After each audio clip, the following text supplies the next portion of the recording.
Okay, so let's talk about that feeling, uh, that loop. You know, the one where you and your partner end up in the exact same fight again, Mm-hmm. same words, same defenses, same brick wall. Mm-hmm. It's it's exhausting, right? Yeah. It feels Yeah. less like your team and more like you're, I don't know, battling some invisible force. And that intimacy you crave just feels impossible. Yeah, that sense of fighting a ghost, that's precisely what Angel Gabriel gets into with today's source material, The Alchemy of Connection, turning conflict into love. Okay. And Gabriel makes this pretty radical promise: friction, conflict. It's not the enemy of intimacy, it's actually the raw material, the stuff you use to build stronger connection. That's a big claim. So our Mhm. mission today, for you listening, is to kind of lay out the map for that. We're Yeah. doing a deep dive into the why and the what, why you get stuck and what's actually going on. Right. But we need to be super clear here. This is powerful stuff, real personal alchemy.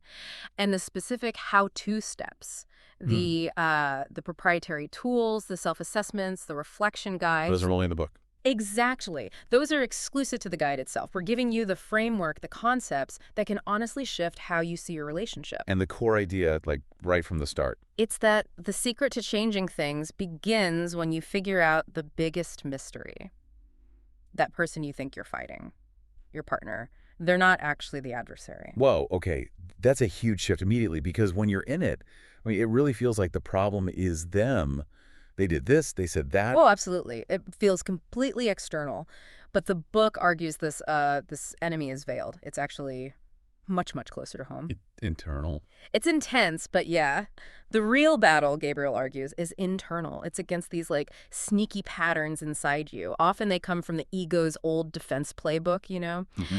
Think of a fight list like two people yelling and more like two sets of internal bodyguards, these shadows just crashing into each other. And these shadows, they show up as that negative voice in your head. The one saying you're not good enough, maybe?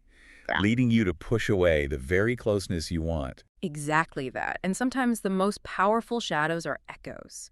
Echoes of unresolved stuff from the past. Not always big T trauma, maybe, but patterns from way back. Right. And they suddenly burst out as these huge reactions to like tiny triggers now. The fight over dishes suddenly becomes this massive blow up about respect or feeling abandoned. Okay, so the internal fight spills out. Mhm. And the book actually gives names to these behaviors, Yeah. these ways we sabotage things externally, calls them adversaries. Yeah, it categorizes them into four main types, like the hostile four, if you will. Wow, okay. You've got the critic, the wall builder, the martyr, and the accuser. And what's so helpful is giving them names makes these vague feelings, these reactions, feel more tangible, like something you can actually identify and work on. Okay, let's nail down maybe one or two. Yeah. If someone's listening, how would they know if they're being, say, the martyr? That sounds kind of less obvious than the critic. It is. It's more subtle. The martyr often works through like keeping score silently and passive aggression. They rarely just say what they need. Instead, they kind of demonstrate their suffering, their sacrifice. Then they wait for their partner to notice or feel guilty. They keep this mental tally sheet. I did this, I handled that, and now you want this too. And they use those sacrifices later to make the partner feel indebted. Wow, okay. That's weaponized exhaustion, basically. Very recognizable. And the flip side, the wall builder. Yeah. That's the immediate shutdown, right? That's the stonewaller, yeah. Their engine is fear. Fear of rejection, fear of being like swallowed up by the relationship. So when things get heated, they don't fight back. They just vanish. They vanish. Oh, my. Emotionally, sometimes physically, they just shut down all access. Silence is their shield, Right. against feeling exposed. And the power then of this first part of the book's process is getting that baseline, doing this self-assessment. You have to know which adversary you tend to use before you can change it. Exactly. Which brings us to the why. Why did these adversaries show up in the first place? Gabriel explains they're not random. They're pieces from what the book calls shadow scrolls. Shadow scrolls? Yeah, like ancient blueprints drawn up during our very first relationships, our earliest bonds. And they basically dictate the architecture of our hearts now, how we connect. Okay, so this is where some foundational psychology comes in. The book uses attachment theory, right? Bowlby, Ainsworth. That sounds academic, but you're saying it's really practical? Oh, it's the operating system. It's absolutely essential wisdom. It shows how those first interactions, like, were your caregivers there for you consistently? Sometimes, kind of dismissive.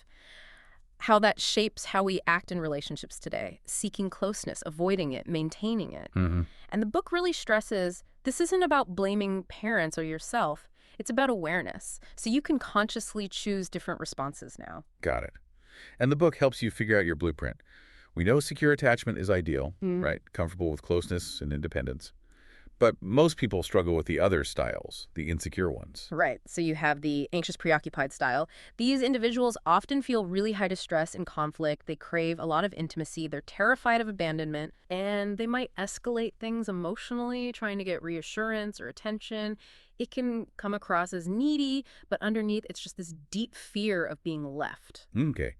Then the opposite end, the dismissive avoidant, values independence above all, pushes vulnerability away, creates distance when things get close. Yeah, the paradox with the avoidant is interesting. They do want connection, otherwise, why be in a relationship? But the second it demands real emotional closeness, interdependence, Their fear kicks in. their fear of being engulfed, Yeah. losing themselves. So they kind of intellectualize feelings, focus on facts, create distance, which of course can make their partner feel ignored or unloved. And that distance makes the anxious partner pursue more, right? Yeah. Which makes the avoidant want to run further away, the classic push-pull. Exactly that cycle. It's textbook. And the last one, the fearful avoidant or disorganized. That sounds tricky. It's the ultimate paradox. They desperately want intimacy, but they're also deeply afraid of it. Often there's some past trauma linking closeness with pain or danger. So what does that look like? It looks like really unpredictable behavior. They might pursue connection really intensely, then abruptly pull away or even sabotage it the moment they get close. Cycles of passion and immediate withdrawal. It's confusing for everyone involved. Understanding this stuff, like realizing your partner pulling away, might be fear, not rejection, that feels like necessary wisdom. But just knowing your type isn't the whole story, is it? Not at all. And we have to stress again, while we're naming these styles, the book is where you find the actual tools. Things like the early memory map or the unmet needs inventory. Right. Those are the specific exercises you need to connect the dots, to see how those early experiences directly fuel your current conflict patterns. You need that deep dive, that excavation, to really change your responses. Okay, so once you've done that crucial internal work, then you get to the practical application, the communication part. Exactly. Now you move into what the book calls the enchanted communication, using deliberate, really heartfelt ways of talking to transform conflict. Enchanted spells for communication. I like that. We've all heard of active listening, but the book gives it a cool reframe. The incantation of pure presence. It's way more than just not interrupting, you know? This incantation demands real empathy, not judging, reflecting back what you hear. So not just the words, but the feeling behind them. That's the key. The real disarming charm is saying something like, okay, what I think I'm hearing is that you feel really frustrated because it seems like your efforts aren't being seen. Is that right? Yeah. That stops the defensiveness immediately because you showed you're trying to understand, not just win. Precisely. And the second big spell is mastering the I statement. This one's huge for turning an attack into, like, a vulnerable request. Right. Because it's so easy to say you always or you never, which just triggers defenses. Totally. That's the critic or accuser pattern. You never help out. The alchemy changes it from blame to your experience. Instead of attacking them, it's, I feel overwhelmed and unsupported when the chores pile up like this because I have this need for partnership, for feeling like we're a team. Could we find a way to share the load better? That completely changes the energy, doesn't it? It's not about their character flaws. It's about your feelings and needs.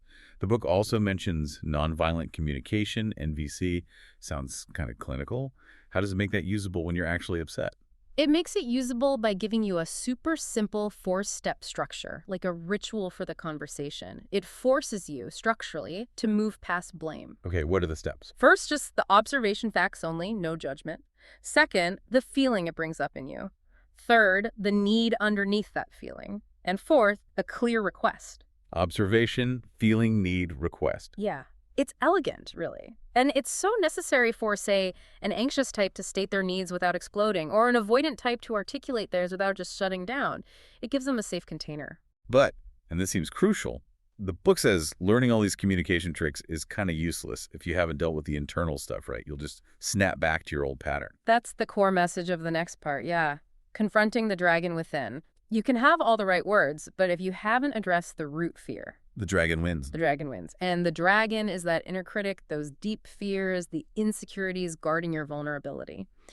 Taming it isn't about killing it, though. It's about building a relationship with those vulnerable parts of yourself, respecting them almost. And that's where the book provides the specific how-to again, the methodology. Yes. This section uses principles from cognitive behavioral therapy, CBT. It gives you detailed taming practices, specific journaling prompts like asking yourself, what old belief about my worth is this fear trying to protect? And cognitive reframing techniques. Okay. These are the concrete steps you absolutely need to take to kind of make peace with that internal source of conflict, to stabilize yourself from the inside out. Makes sense. Only then can you really navigate the shared world, the relationship itself, the labyrinth of intimacy. Exactly. And the big idea there is that healthy boundaries aren't walls to keep people out. They're more like the sacred architecture of a strong partnership. They make sure both people can be individuals and stay connected. Looking at all sides of intimacy, emotional, physical, intellectual, spiritual, not just as merging, but as two healthy worlds overlapping. It's about maintaining yourself while connecting deeply. Okay, and all this prep, understanding your adversary, your blueprint, taming the dragon, understanding intimacy, it all leads up to the grand revelation, the core twist. Yes. This is where it all clicks together. Everything you've uncovered about yourself and the dynamic leads to the single perspective-shifting truth. Okay, I'm on the edge of my seat. We've built it up. What is the grand revelation that changes everything? The grand revelation is this. The enemy you've been fighting, that adversary you perceived in your partner, it's almost always a profound misunderstanding of their defense mechanism. Or it's a reflection of your own internal conflict, or even a direct projection of your unmet needs onto them. You weren't actually fighting them.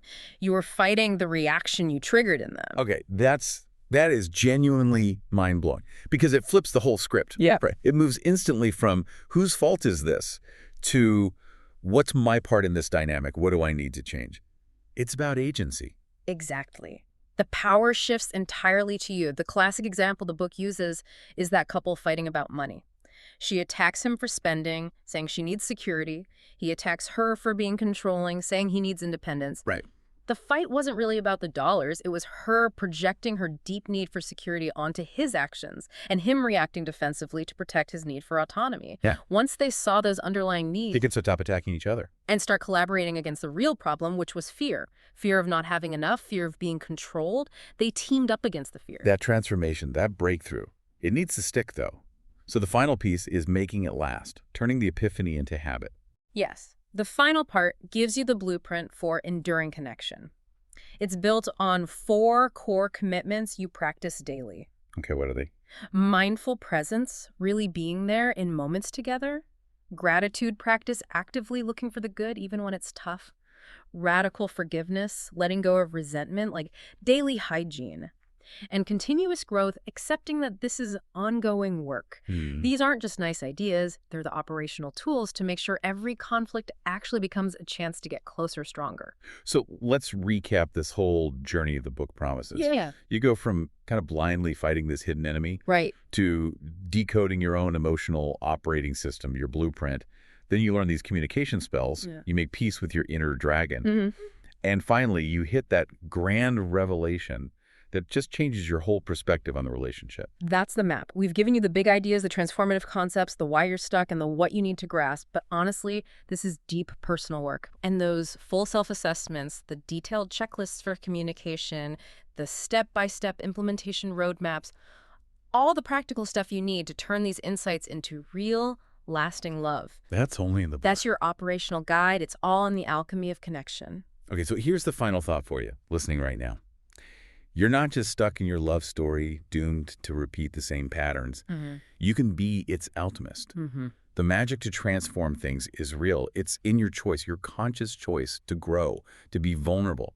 So the question really is, are you ready to stop battling phantoms and step into the role of the alchemist? Choose that path.